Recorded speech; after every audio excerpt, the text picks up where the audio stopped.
সরকারের ঊর্ধ্বতন মহলকে দৃষ্টি আকর্ষণ করব, আপনারা যেভাবে হোক সেন্ট মার্টিন দ্বীপের মানুষের খাদ্য এবং সেন্ট মার্টিন মানুষের যাতায়াতের জন্য একটা সুরাহা করে দেন। আর ছিল মানুষের 2 দিনের জন্য, এখানে থাকতে হচ্ছে 10 দিন।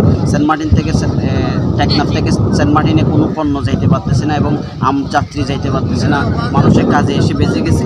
এখানে হচ্ছে এখন সর্বশেষ পরিস্থিতি আমি হচ্ছে এখানে সেন্ট মার্টিনে যা আমরা কথা বলে দেখতেছি, মোবাইলে আলাপ করে, এখানে সেন্ট মার্টিনে খাদ্যদ্রব্য একদম সংকটে।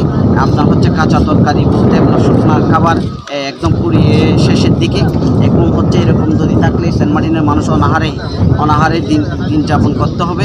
আমি প্রশাসনের কাছে দৃষ্টি আকর্ষণ করব, সরকারের ঊর্ধ্বতন মহলকে দৃষ্টি আকর্ষণ করব, আপনারা যেভাবে হোক সেন্ট মার্টিন দ্বীপের মানুষের খাদ্য এবং সেন্ট মার্টিন মানুষের যাতায়াতের জন্য একটা সুরাহা করে দেন। এখন মানুষই তো বেশি ফারাফার হয়ে গই, এখন রুম ভাড়া নাই, হোটেলত কিনে খাইবার নাই, হোটেলত ভাত কিনে খাইবার ব্যবস্থা নাই, রুম ভাড়ার ব্যবস্থা নাই, মানুষ ফারাফারা যায়। আত্মীয় স্বজন আছে, অমুক আছে, বেশি ফারাফারা মানুষ প্রায় 500 মানুষ অনহারের মরবে।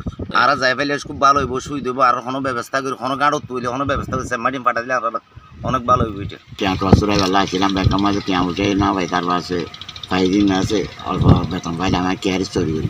আচ্ছা, তারপর আছে অল্প করে বেতন পাই না ফুরাই যাবে, তারপর আছে মাঝে বেতন পাইলে আমি ফুরাই যাবে, বেতন কম 7,000 টাকার বেতন।